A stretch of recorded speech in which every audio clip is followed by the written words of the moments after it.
नमस्कार. समाजामध्ये शांतता प्रस्थापित करण्यासाठी गृह खात्याचा नेहमीच हातभार लागत असतो.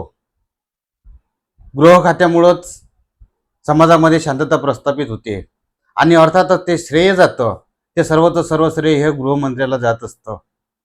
परंतु समाजामध्ये शांतता जर प्रस्थापित झाली नाही, तर त्याला पूर्ण जे जबाबदार असतं हे गृह खातं जबाबदार असतं.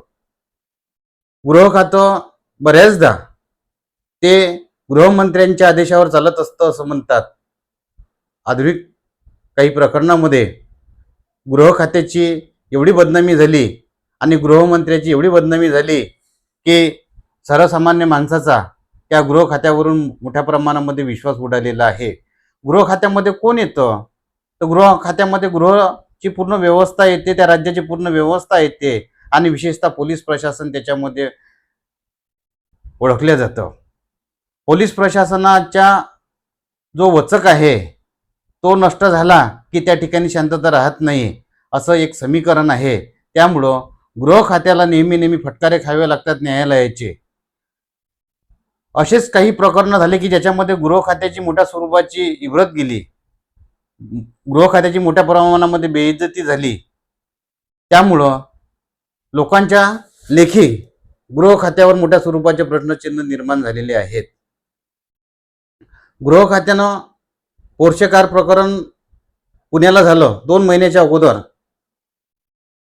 एक मुलगा आणि एक मुलगी भरधाव कारनं चिरडल्या गेली. एका श्रीमंताच्या बेट्यानं रात्री मद्यप्राशन केलं आणि त्या 2 मुलांच्या निष्पाप मुलांच्या अंगावरून गाडी नेली, त्याच्यामध्ये ते चिरडल्या गेले, ते मारल्या गेले. काल परवा सुद्धा एक प्रकरण असंच झालं. गणेश चतुर्थीच्या दिवशी सकाळी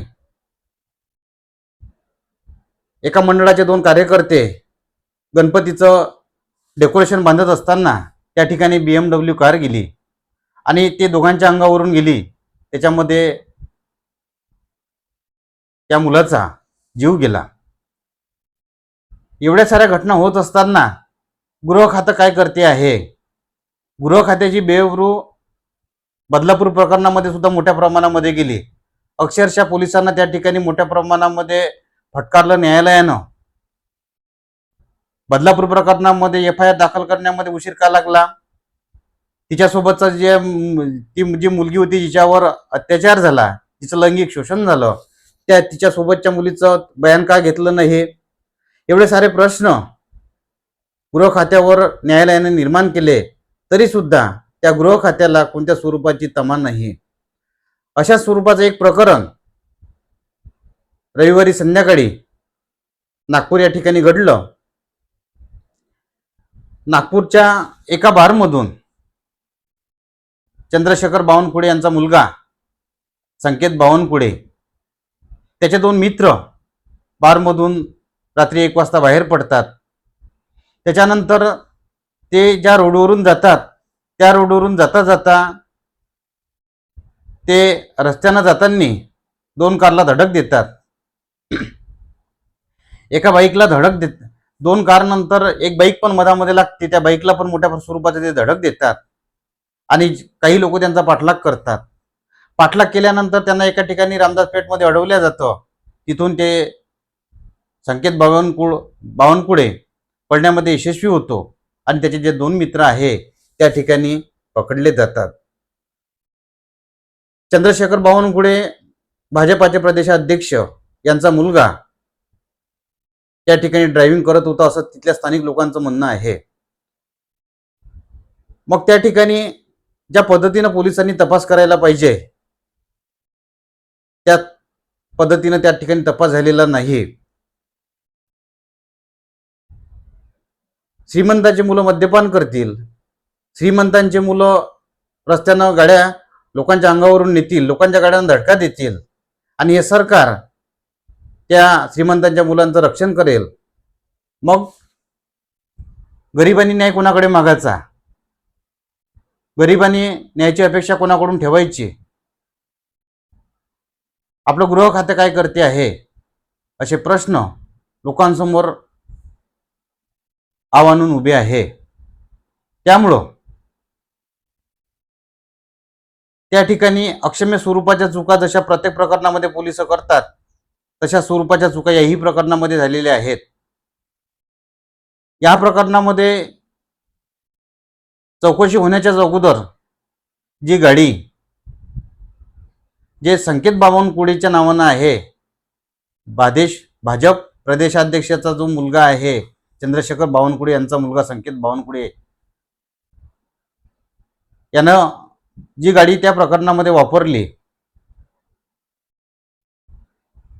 ती गाडी चौकशी होण्याच्या अगोदर रिपेअरिंगसाठी गॅरेजमध्ये गेली.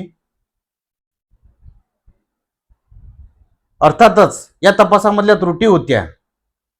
त्या दोन मुलांचं मेडिकल झालं, संकेत बावनकुळेचं कोणत्या स्वरूपाचं मेडिकल झाले नाही. संकेत बावनकुळेला तसं सोडून देण्यात आलं. FIR ची नोंद झाली. त्या FIR मध्ये मोठ्या स्वरूपाच्या त्रुटी ज्या आहे त्या ठेवण्यात आल्या. त्या FIR मध्ये गाडीचा नंबर नाही. त्या FIR मध्ये फक्त दोनच व्यक्तींचं नाव आहे. त्याचा जो मित्र होता, एक रोनी चिंतमवार नावाचा मित्र होता आणि एक अर्जुन हावरे नावाचा एक मित्र होता आणि एक संकेत बावनकुळे, असे तिघजण त्या गाडीमध्ये होते. प्रत्यक्षदर्शी पाहणाऱ्या लोकांनी संकेत बावनकुळेला गाडी चालवताना पाहिलं, परंतु गाडी चालवणाऱ्या व्यक्तीचं नाव पोलिसांनी अर्जुन हावरे असं टाकलं. अर्जुन हावरेला त्या ठिकाणी गाडी चालवताना दाखवलं. अर्थातच ह्या सर्व अक्षम्य चुका तिथल्या त्या पोलीस प्रमुखाच्या होत्या. सीताबर्डी पोलीस स्टेशनमध्ये ही घटना घडली. ज्या दोन व्यक्तीवर FIR लावल्या गेला, त्या दोघांनी तर गाडी चालवलीच नसल, कोणत्या तरी एकानं चालवली असेल ना. मग एकानं गाडी चालवली असताना दोघांवर FIR केला, तिघावर काय FIR केला नाही? कारण तो चंद्रशेखर बावनकुळेचा मुलगा आहे म्हणून, तो भाजप प्रदेशाध्यक्षाचा मुलगा आहे म्हणून या सर्व गोष्टी या हिट अँड रन प्रकरणामध्ये घडून आल्या. सरकार, गृहमंत्री देवेंद्र फडणवीस हे नागपूरचेच आहे. त्यांच्याच कारकिर्दीमध्ये ही घटना झाली. त्यांचं चंद्रशेखर बावनकुळेंना अभय आहे का? संकेत बावनकुळेला अभय आहे काय? FIR मध्ये तिघांचीही नावं यायला पाहिजे होती. हे तिन्ही त्या ठिकाणी रात्री 1 वाजता बारमधून जो बार आहे लाहिरी नावाचा, त्या लाहिरी नावाच्या बारमधून बाहेर पडले. रात्री 1:15 वाजताची एक घटना होती. सरकार श्रीमंताच्या बेट्याच्या नेहमी पाठीशी असते का? सरकार श्रीमंतांना जर न्याय द्यायचा जर असेल तर पोलीस खात्याची निर्मिती कशासाठी केली? तुम्हाला वरचेवर फटकारे खावे लागतात पोलिसांना. पोलिसांनी अक्षम्य स्वरूपाच्या चुका या ठिकाणी केलेल्या दिसते.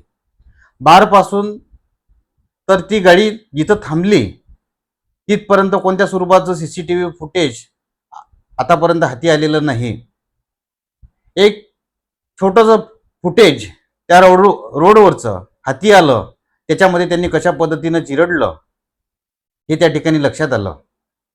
संकेत बावनकुळे हा फक्त प्रदेशाध्यक्षाचा मुलगा, चंद्रशेखर बावनकुळेचा मुलगा आहे, एवढी त्याची पार्श्वभूमी आहे.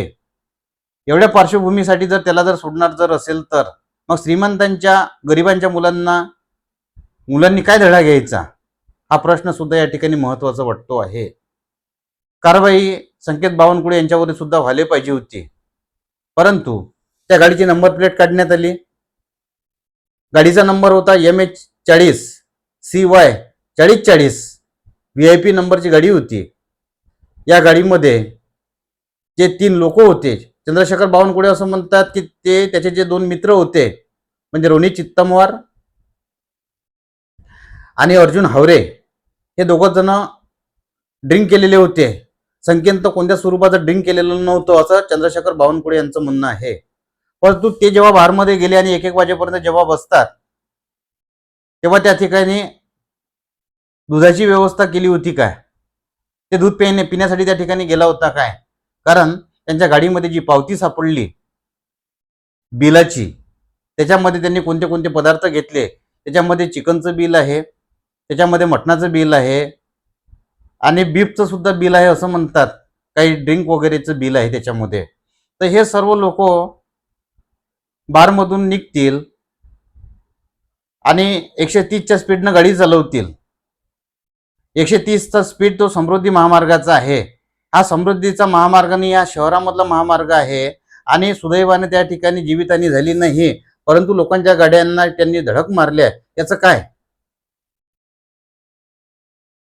चंद्रशेखर बावनकुळे असं म्हणतात की याचं राजकारण करू नका. देवेंद्र फडणवीस नेहमीप्रमाणे प्रत्येक प्रकरणामध्ये म्हणतात की याचं राजकारण करू नका. राजकारण करण्याचा विषय येतोच कुठं? तुमचे पोलीस प्रशासन जे आहे हे अक्षम्य चुका करतं. ते गृहमंत्र्याला घाबरतं, ते प्रदेशाध्यक्षाला घाबरतं. प्रदेशाध्यक्ष आणि गृहमंत्र्याच्या प्रभावाखाली ते काम करतं. त्याच्यामुळं संकेत बावनकुळेला सोडून देण्याचा त्यांचा मानस होता. मग संकेत बावनकुळेला जो न्याय लावला तो इतर गरिबाच्या मुलांना न्याय का लावत नाही? पोलीस प्रशासन गरिबांवर अन्याय करण्यासाठी निर्माण झालं काय? हा सर्वसामान्य माणसाचा प्रश्न आहे.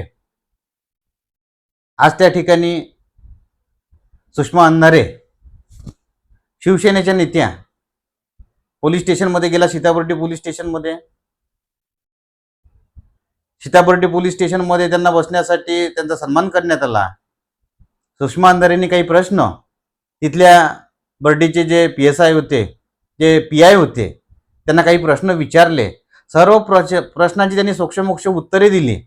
परंतु एवढ्यामध्ये त्यांना मधामध्ये फोन आला आणि मधामध्ये फोन आल्यानंतर त्या ठिकाणी त्यांचे जे सहकारी होते त्या सहकाऱ्यांना त्या ठिकाणी बाहेर काढण्यात आलं. त्याच्यानंतर मीडियाचे जे काही प्रतिनिधी होते त्यांना सुद्धा बाहेर पाडण्यात आलं. अर्थात हा फोन कोणाचा होता?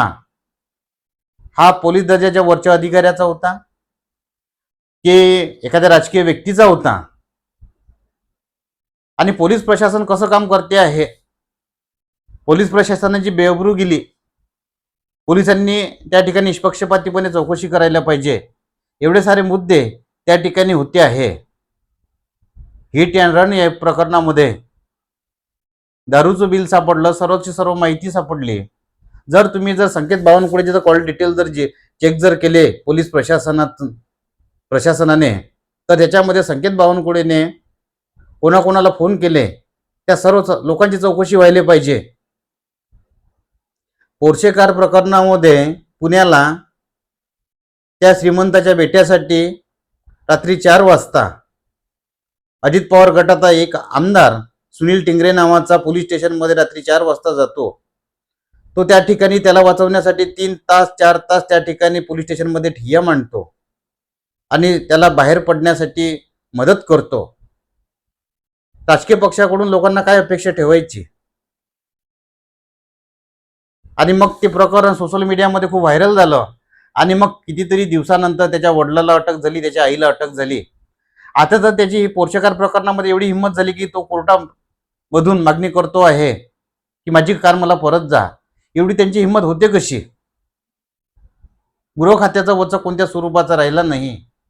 या नागपूरच्या हिट अँड रन प्रकरणामध्ये आपण कधी त्याला हिट अँड रन प्रकरण म्हणतो, तर कधी ड्रंक अँड ड्राईव्ह प्रकरण असं म्हणतो.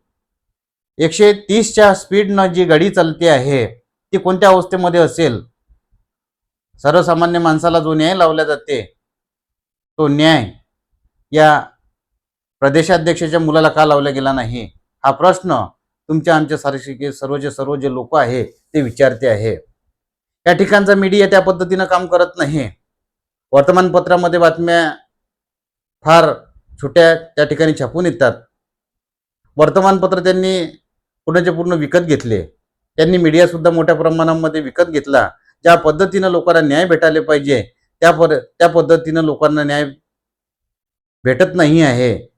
चंद्रशेखर बावनकुळे म्हणतात की गाडी माझ्या मुलाच्या नावानं आहे, तो माझ्या गाडीचा मालक आहे, त्या पद्धतीने त्याच्यावर कारवाई व्हायला पाहिजे. FIR मध्ये 3ही व्यक्तींचे नावं यायला पाहिजे होते. त्या 2 लोकांचं मेडिकल झालं, यांचंही मेडिकल व्हायला पाहिजे होतं. 12 तासानंतर मेडिकल जर केलं तर या मेडिकलचा कोणत्याही स्वरूपाचा उपयोग नाही. तिथले जे पोलीस उपायुक्त आहे राहुल मदने यांनी त्या पद्धतीनं स्टेटमेंट दिले. पोलीस खात्यानं राहुल मदने यांनी जे स्टेटमेंट दिले ते सर्वसामान्य माणसाला मानत नाही, ते पटतच नाही आहे. संकेत बावनकुळेचं जोपर्यंत मेडिकल होणार नाही आणि संकेत बावनकुळेवर जोपर्यंत कारवाई होणार नाही, संकेत बावनकुळेच्या विरोधामध्ये FIR मध्ये नोंद होणार नाही आणि गाडीचा नंबर टाकणार नाही, तोपर्यंत नागपूरच्या हिट अँड रन प्रकरणामध्ये कारवाई झाली असं म्हणता येणार नाही. ते त्या ठिकाणी पळून गेले. अर्थातच संकेत बावनकुळेनं त्या रात्री जे फोन लावले असल, किती राजकीय लोकांना फोन लावले, त्यांना त्याच्या वडिलांना फोन लावला असल, त्याच्यानंतर देवेंद्र फडणवीसांना फोन लावला असल, हे सर्वचे सर्व त्या संकेत बावनकुळेच्या मदतीला गेलेले आहेत. सर्वसामान्य माणसाचा प्रश्न असा पण आहे की गरिबांना तुमचे पोलीस कशा पद्धतीनं दमदाटी करतात, गरिबांच्या मुलांना घरून कसं त्या ठिकाणी पोलीस स्टेशनमध्ये नेतात, गरिबांच्या मुलांना वेगळा न्याय आणि श्रीमंतांच्या मुलांना वेगळा न्याय. संविधान तर सर्वांसाठी एकच आहे. भारतीय राज्यघटना तुमचा कायद्यापुढे समता येतो तो तुमचं कुठं गेलं? कलम 14 ते 18 त्या ठिकाणी कुठं गेलं? दोन माणसासाठी वेगवेगळ्या स्वरूपाचे कायदे आहे का? गृहमंत्र्यांना या प्रश्नाचे उत्तर देणे शक्य नाही. गृहमंत्री नेहमी तीच आपली पुंगी वाजवण्याचा प्रयत्न करतात. विरोधकांनी याच्यावर राजकारण करता कामा नये किंवा नेहमीप्रमाणे अगोदरच्या काळामध्ये त्यांचेही प्रकरण अशा स्वरूपाचे हुडकून काढणे अशा स्वरूपात त्या ठिकाणी चालते आहे. परंतु त्या ठिकाणी कोणत्याही स्वरूपाची जी गोष्ट करायची जोपर्यंत कारवाई होत नाही तोपर्यंत त्या ठिकाणचा राजकारणाचा विषय येत नाही. आणि नेहमीच सारखे मग प्रसाद लाड सारखे व्यक्ती टीका करणाऱ्या व्यक्तीवर, देवेंद्र फडणवीसावर जे लोक टीका करतात त्याच्यावर तुटून पडतात. इथं तुटून पडण्याचा विषय नाही, इथं प्रश्न आहे चुकांचा, इथं प्रश्न आहे तुमच्या पोलीस प्रशासनाचा, इथं प्रश्न आहे तुमच्या गृहमंत्र्यांच्या अधिकाराचा. या तीनही ठिकाणी गृह खातं तुमचं फेल झालेलं आहे. कारण दिवसेंदिवस महाराष्ट्र सरकारचे आणि या गृह खात्याचे जे कारनामे आहे मोठ्या स्वरूपामध्ये उघड होत आहे. मागच्या वर्षी ड्रग्जमध्ये या गृह खात्यानं मोठ्या स्वरूपाची अफलातून कामगिरी केली. ललित पाटील ससूनमधून गायब होतो तेव्हा यांना माहीत होत नाही. मग खूप सारे ड्रग्जचे जे प्रकरण आहे हे त्या ठिकाणी नावारूपास आले. त्यानंतर लैंगिक शोषणाचे बदलापूर प्रकरण त्या ठिकाणी उघडकीस आलं.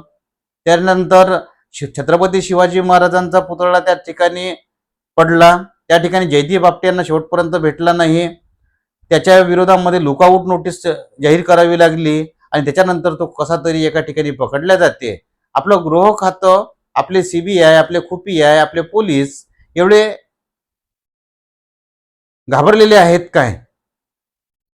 एक काळ असा होता की महाराष्ट्रामधील पोलिसांचं नाव सर्व देशामध्ये नावाजलेलं होतं. पण आज ते महाराष्ट्राचे पोलीस एवढे हतबल झाले आहे की त्यांना तपास करणं शक्य होत नाही. ते तपासामध्ये मोठ्या स्वरूपाच्या चुका करतात आणि न्यायालय त्यांना त्या पद्धतीनं मोठ्या स्वरूपाचं त्या ठिकाणी फटकारते. त्यामुळे सर्वसामान्य माणसावर या पोलीस विभागाचा चुकीचा प्रभाव पडतो आहे. आणि भविष्य काळामध्ये जर पोलिसांनी जर लोकांना जर न्याय जर दिला नाही तर या देशातील, या राज्यामधील शांततेचा भंग झाल्याशिवाय राहणार नाही. या ठिकाणी संकेत बावनकुळेवर जोपर्यंत कारवाई होत नाही तोपर्यंत कायद्यापुढे सर्व समान यावर लोकांचा विश्वास बसत नाही. जर संकेत बावनकुळेवर जर कारवाई जर झाली नाही या हिट अँड रन नागपूर प्रकरणामध्ये तर सर्वसामान्य माणसाला कायद्यापुढे समता ही गोष्ट पटणार नाही. ते असं समजतील की कायद्यापुढे विषमता आहे, दोन माणसांना वेगवेगळ्या स्वरूपाचे कायदे लागले, या दोन पोरांवर तुम्ही केसेस लावल्या, तशाच केसेस तुम्ही या संकेत बावनकुळेवर लावा. संकेत बावनकुळे हा चंद्रशेखर बावनकुळे भारतीय जनता पक्षाचे प्रदेशाध्यक्ष यांचा मुलगा असला तरी पण तो पहिल्यांदा गुन्हेगार आहे. हे तत्व जोपर्यंत लावणार नाही तोपर्यंत गृह खातं प्रबळ आहे असं कोणत्याही लोकांना म्हणणार नाही. एक दुसरीच बातमी मीडियामध्ये आली, त्याच्यामध्ये जो अर्जुन हावरे नावाचा जो मुलगा आहे तो काँग्रेस कार्यकर्त्याचा एक मुलगा आहे असं म्हणतात. तो असू द्या ना, कोणत्याही कार्यकर्त्याचा मुलगा असू द्या, त्याच्यावरही कारवाई करा आणि याच्यावरही कारवाई करा. त्या संकेत बावनकुळे वर कारवाई झाली, अर्जुन हावरेवरही कारवाई झाली आणि रोनित चित्तमारवर जरी कारवाई झाली, या तिघांवरही जर सारख्या स्वरूपाची जर कारवाई जर झाली तर लोक समजतील की कायद्यापुढे सर्व समान आहे. अर्थात पण दोघांवर कारवाई झाली, एकांवर कारवाई जर झाली तर लोक कायद्यापुढे विषमता आहे असं समजल्याशिवाय राहणार नाही. तुर्तास या ठिकाणी विराम घेऊ. पुन्हा नंतर भेटू नवा विषय, नवी चर्चा घेऊन. तुर्तास या चॅनलला सबस्क्राईब करा. पुन्हा भेटू. धन्यवाद.